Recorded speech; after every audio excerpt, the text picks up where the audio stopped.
Olá! Hoje a gente vai mergulhar em 10 hábitos de autodesenvolvimento que foram testados na prática, sabe? Como um experimento da vida real. Então, não é sobre teoria, mas sim sobre uma jornada de transformação que acontece quietinha no dia a dia.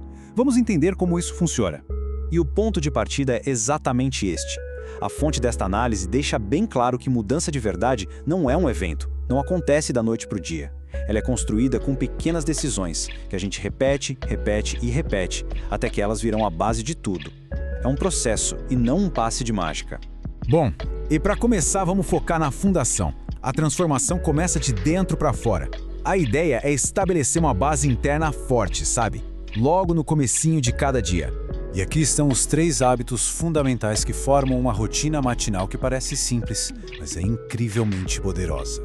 Começar o dia agradecendo, depois um ato de ordem e, para fechar, um ajuste importante na nossa voz interna.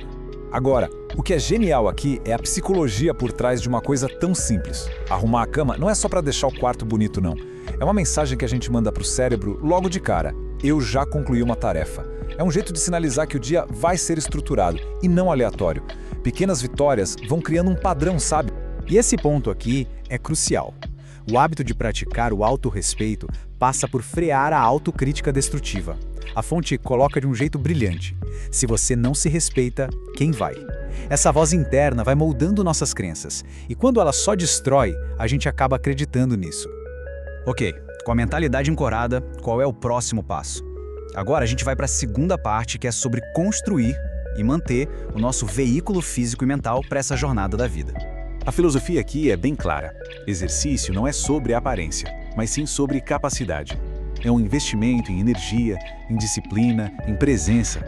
Um corpo forte faz tudo parecer menos pesado, porque, no fim das contas, é ele que nos carrega por todos os desafios. Pois é, muitas vezes o que a gente acha que é cansaço ou falta de foco é, na verdade, só desidratação. E a fonte aqui nos dá uma fórmula super prática direta para resolver isso. É uma das mudanças mais simples, mas com um dos maiores impactos no nosso dia a dia. E olha só como é fácil aplicar isso. Para uma pessoa com 56 quilos, por exemplo, a meta seria perto de 2 litros por dia. Claro que isso é o mínimo, né? Se o dia estiver quente ou se a pessoa treinou, a necessidade aumenta. Mas já é uma meta clara e super fácil de seguir. Aqui a fonte chama a atenção para um detalhe que faz toda a diferença sobre ter horários para comer.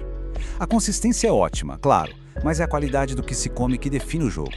Comer porcaria de forma organizada continua sendo um erro organizado. O sucesso mesmo vem da combinação de ritmo com comida de verdade.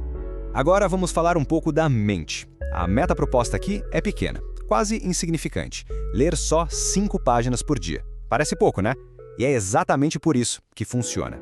Mas olha só a mágica do efeito composto acontecendo. Em só 2 meses, essas 5 pagininhas diárias se transformam num livro inteiro lido. Um livro de 300 páginas.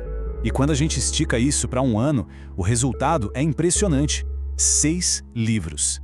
Isso ilustra perfeitamente como a consistência numa ação mínima cria uma conquista enorme e muda totalmente o jogo para quem sente que nunca tem tempo para ler.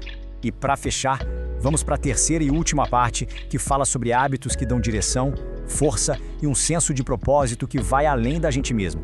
Essa citação introduz bem a mentalidade do é você contra você mesmo. A ideia é que a gente precisa agir, fazer o que tem que ser feito, e usar a fé não como uma muleta para esperar, mas como combustível que impulsiona a gente para frente. A fonte então lista esses 3 hábitos como um sistema para encontrar direção e acelerar o crescimento. A leitura diária da Bíblia, por exemplo, especialmente antes de dormir, é descrita como uma forma de fortalecer o espírito e acalmar a mente. E para explicar o benefício da comunidade, a fonte usa essa analogia que é ótima. Embora seja possível crescer espiritualmente por conta própria, estar num ambiente com orientação pode acelerar o processo. É como ter um professor. A questão é encontrar um lugar que ajude nesse crescimento.